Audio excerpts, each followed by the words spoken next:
Did I put the wrong link in? Yo, Ern, it's me, Craig. Oh, hard to see you with the hat and mask on. Oh, shit. I'm sorry, I forgot I had it on.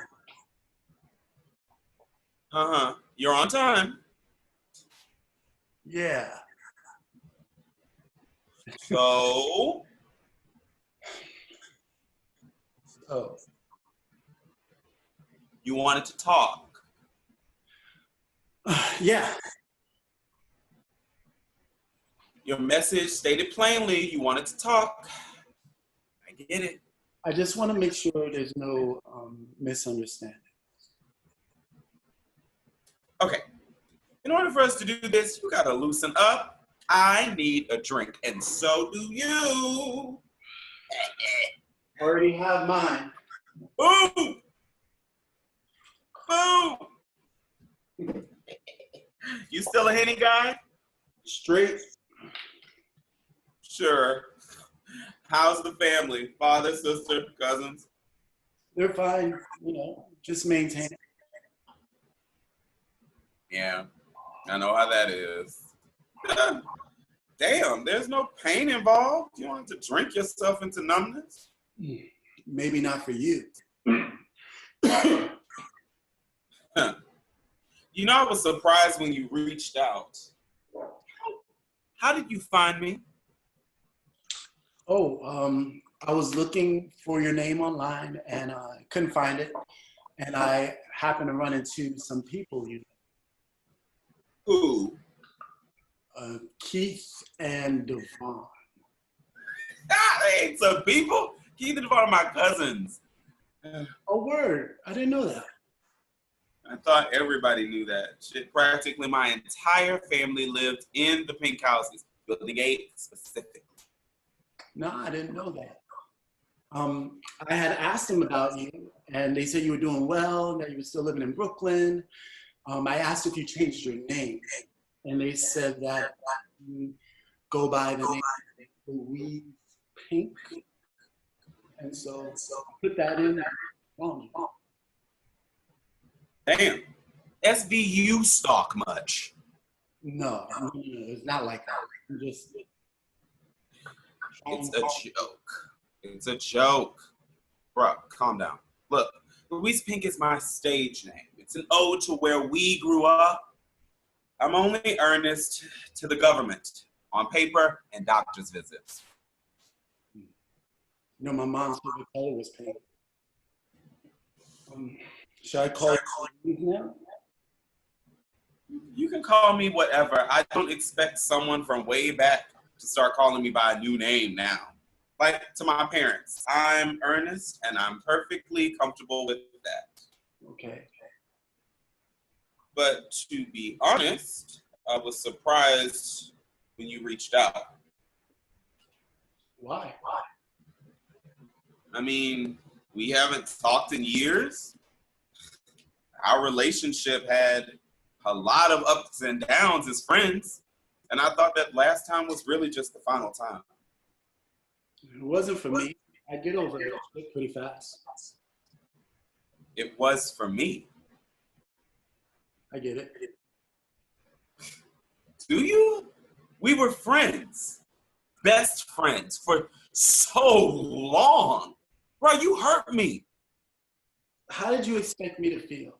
What did you expect me to do? You going around telling people that I... Going around? I didn't tell anyone anything. I was asked a question and I answered. It's as simple as that. You were my boy. Your boy? Nigga, you treated me like a stranger in the street, someone you never came in contact with, someone you didn't know. I wasn't your boy, your friend, your anything. You knew better than to do that shit.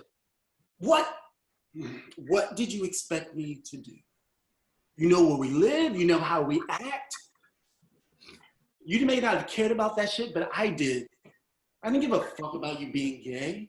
It was disrespectful. You want to talk to me about disrespectful? How about this? beating your best friend to the point to where he needed stitches above his right eyebrow. You want to talk to me about disrespectful? How about treating that friend like shit when that friend did everything in his power to keep you being his friend? You know what? I shouldn't have done this. I'm out. Good. And don't you think of calling, texting, or messaging me until you apologize. Apologize? You're the one that needs to apologize. You knew how I would feel and you did it anyway, Ern. Well, I'm sorry. Sorry for thinking my friend looked good that day. Shit is ridiculous. Thank you. I accept your apology. If he had said that in the beginning, we wouldn't have fallen off. That wasn't an apology. It was a statement to make you realize how absurd this whole thing is. Well, I took it as an apology, and I accept. You're kidding. Bro, you can't joke your way out this conversation. Listen, I don't want to argue over this anymore. We don't have to argue. Just admit that it was fucked up of you to treat me like that. Our friendship was a brotherhood that I thrived in. And you turned your back on me. Hell, I believed in you. I trusted you. Look, I remember doing your homework sometimes. I wanted you to succeed. I respected the hell out of you. This was a long time ago. And I shouldn't have been so sensitive. Okay? I just thought you were better than that. You know, my mom thought I was better than that too. She whooped my ass when she found out what went down. I tried to call you. And you didn't answer. No, I don't blame you. I was immature, ego, young. I'm sorry. Okay. I should drop kick your ass in the throat through this Zoom call. You could try, but you've never been very athletic. You are one of the strangest straight mammals I've ever met. Oh!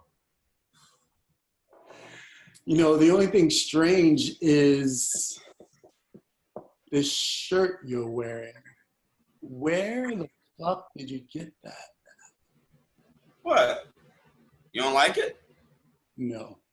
I thought it would impress you, show you how extravagant I am. Giambattista Viale. Oh, who? He's known all over the world for his ruffled chiffon. It's a lot. It's supposed to be.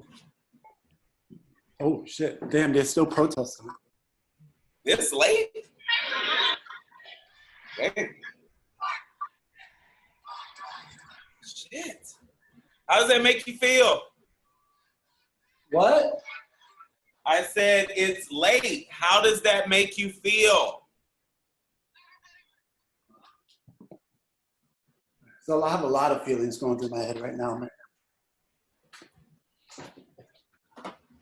You know, for a second, I thought that all this killing and racist bullshit would be gone, at least until the pandemic was done. It's a never-ending battle.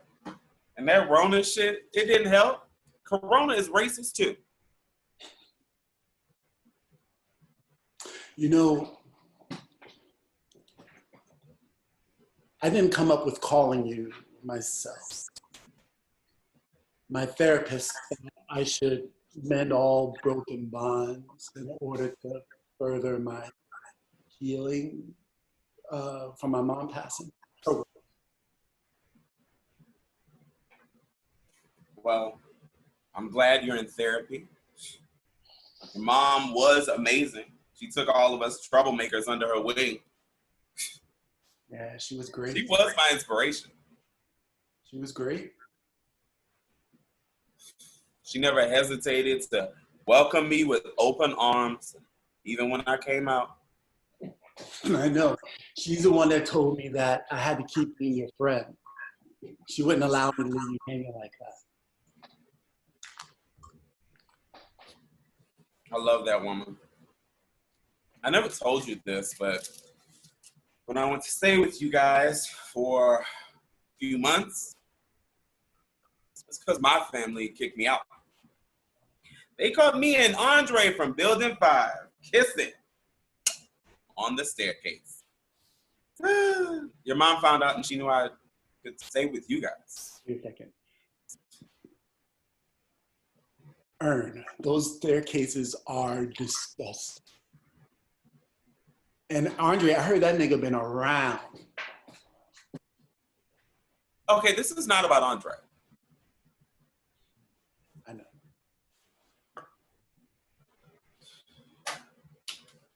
When I left you guys, I went to stay with my grandmother for a little while. Why keep that a secret? It was personal and emotional for me. Your mom knew that you wouldn't mind. I didn't. You know, I had my best friend with me. We stayed up all night, played 2K, talked shit. I remember whooping your ass playing 2K. You were cheating. How? I don't know, but you were. Shut up. Yo, did you know that my mom was a lesbian? No.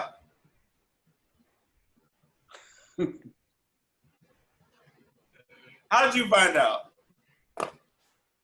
On Instagram. There was a picture of her hugged up on some lady stud. Shut up. They looked really comfortable. When I saw it, I was shocked, but it wasn't surprising, you know? I asked her about it, and she admitted to being lesbian for years. She kept it a secret from the family. She said it was none of her business. When did all this happen?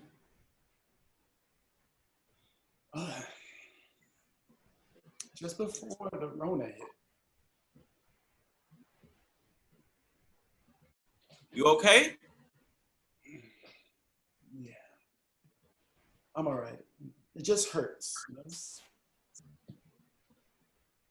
Look, I'm sorry this happened to you, man. Look, I'm here. Just breathe and think about all the good times we had with your mom. Yeah, I'm thinking. Does that make you feel any better? Yes. Look, I'm gonna finish getting this stuff together. I'm here, just keep talking.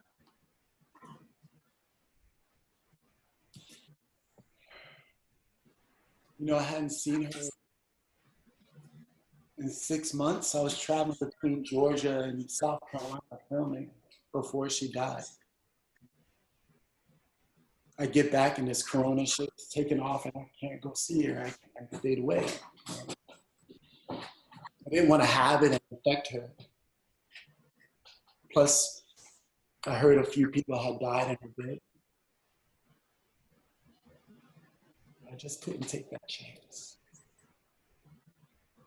I would yell outside at her 6th floor window, you know, stick your arm out so I could know that you're okay. And she would. 4 months ago, she went to the hospital. And she had it. My mom's a fighter, so I thought she would be okay. I had to think that.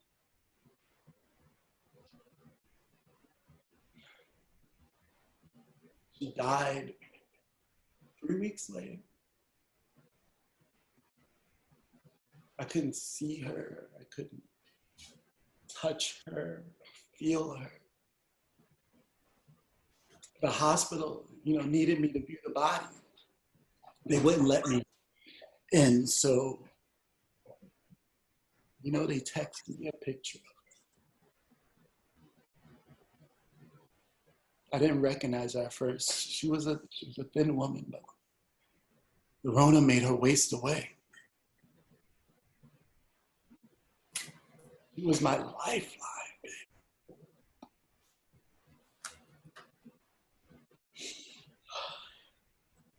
I love that woman so much.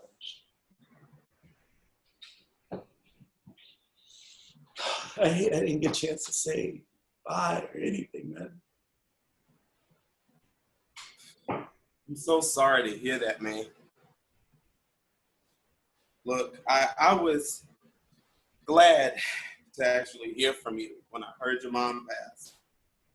And I was skeptical as hell about doing this for you, but it helps.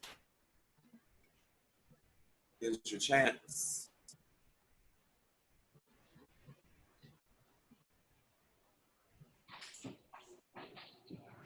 Wow. It's amazing how much you look like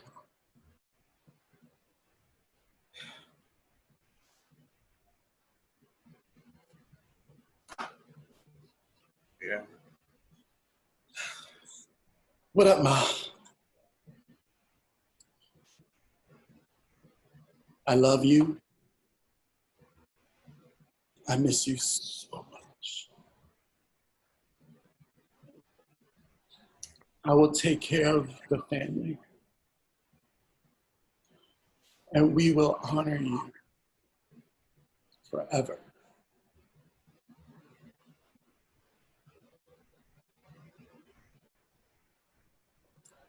Okay. Okay, I can't do this. That's it. Son, What are you doing?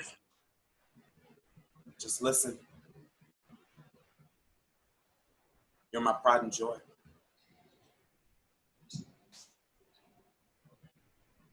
This is weird. You've become the man that I always wanted you to be. Kind, resourceful, able to admit when you're wrong. Stay that way. I will never leave you. I've always got your back, and I'm always gonna be a part of you. Dry your eyes. I'll never truly be gone.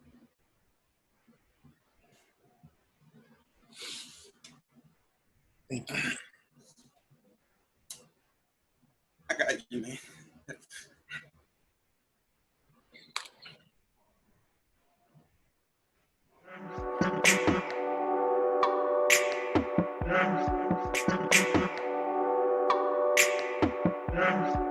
Hey folks, how are you? Thank you so much for joining us this evening for One Last Time, an adaptation of a play written and directed and starring Kareem Nemley. Kareem, thank you so much for joining us. Thank you. Thank you. I appreciate it. So a little bit about Rooted Theater Company. Rooted Theater Company was founded in 2013 by my husband, Kareem Nemley, and I. Our purpose and mission is to produce socially relevant theater based on community experiences. For the past number of years, all of our shows have been in person, but due to the COVID crisis, we've had to reshift, and that was essentially the birth and the nexus of the Relevantly Rooted Festival. And again, we are pleased to have Kareem S. Nemley, who is, again, the writer, the director, and one of the stars of One Last Time. Kareem, thank you so much for joining us.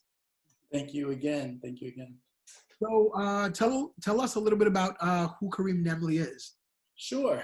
I am a husband, a father, a dog owner. I'm an artist, creator, resident of East New York. That's all I can think of. I'm sure there's many more. Yeah. No, I get it. So can you tell us a little bit about the piece, One Last Time? How did it come about? What your inspiration is? please let us, tell our audience what One Last Time, or how One Last Time came about. Yeah, well, the piece came about while I was writing something else during quarantine.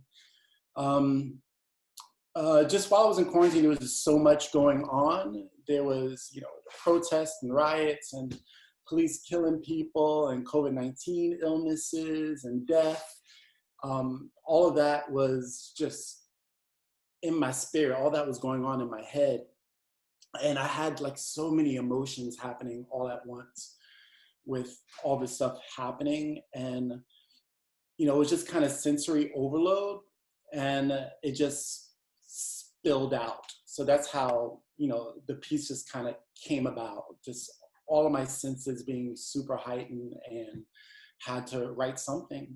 And that's how One Last Time came up. Yeah, it's a really unique piece, and it touches on so many different issues, some of which you just explained. So, what do what is your piece saying about specifically anxiety, loss, and the process towards healing? What is it saying? Well, it says that therapy is a tool to help us with anxiety and loss and healing, along with talking to loved ones and, self-reflection.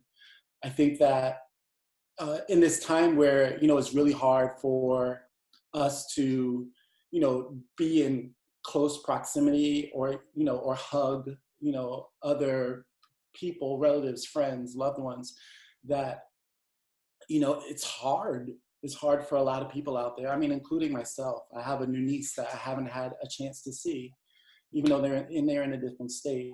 But, it's we're living in a new world, and at any moment it's easy to find yourself in a headspace where you just feel anxious, and coupled with loss and the protests and everything. There's a lot of healing that needs to happen, just to, move on to the next step. Luckily, Craig, one of the characters in the piece, he had the means to get the help for therapy, and he also had the courage to link up with a past friend so that he could further his healing. I think that's a line in the show. It says that the places that healing is necessary in order to, move forward and to be a better person. Absolutely. So the play seems to be placed in here in East New York, in the Pink Houses. Why was that important to you to ensure that the Pink Houses was one of the characters of our piece? Well, I'm from the Pink Houses, and all of my stories are based in the Pink Houses. I was born in Brooklyn, but raised, in the Pink Houses, building 12, and 12 and 8. And so it really affected me. It was a place that was rich with characters, different people, different situations. It taught me a lot about myself, especially in those younger years. And just being so enveloped in that space, I have no other choice but to include what left a lasting impression on me, which is where I grew up, the Pink Houses. And as it relates to the Pink Houses and some of the narratives that are being put out by media about the Pink Houses, again, why was it important to you to really set the narrative for yourselves about the Pink Houses and about it being a place where these types of conversations happen? It's a very good question. Not that I'm likening myself to one of my favorite playwrights, August Wilson, but August majority of his plays took place in Pittsburgh, Pennsylvania. And in, you know, various situations in Pittsburgh, and he shed such a light on, you know, that space and the decades that he spoke about in his plays. It shed a new light on who lived in Pittsburgh, Pennsylvania, and, you know, what the country was going through at the same time. And there was just so many stories and characters that he used in there that, you know, I'm thinking that, you know, East New York and is a microcosm, but, you know, focused on the pink houses is, you know, similar to, you know, August Wilson's stories somehow, some way. Like, there's just so many characters and so many rich people in there, and, you know, and so many varied stories. The media, you know, portrays, you know, a lot of crime in East New York, period, and, you know, and killings, period. And, you know, there's not much information coming out of, you know, all the projects within East New York except for negative things. And I'm just here to say that real people live in these spaces, and not just, you know, the people that the media wants to portray that lives there. Oh, that's all that happens there. I'm from there. I'm a product of it. So, you know, I wasn't of that lifestyle, and there are many people just like that, to just have stories to tell that are, you know, professionals or, you know, not, you know, and just living their lives and trying to be the best people that they can be. And that's what, you know, I'm trying to do with my story. Absolutely. I mean, I absolutely appreciate that. You know, setting the narrative about our communities. Our communities are much more diverse than the narrative that is being portrayed by the media. Definitely. And the media, unfortunately, is only focused on the negative. And then these stories, like the one that is portrayed in One Last Time, is important to share with our people, and to share in a very wide platform. And so, thank you so much for being so honest and transparent about, you know, your experience, your background, and your commitment to ensuring that these stories are told. We don't have much time left, but I do want to ask about the drawbacks, any issues, any concerns between the physical space and the in-person space, right? So how was that experience for you? It was. I mean, I got through it, but it was difficult. I am a theater guy. I like to have an audience. I like to have a crew, you know, to back me up, because it's the energy that's produced when you're doing it that, you know, it livens me up, and it makes for, you know, a more creative process. And so that was difficult, especially being in quarantine and trying to, you know, do all that.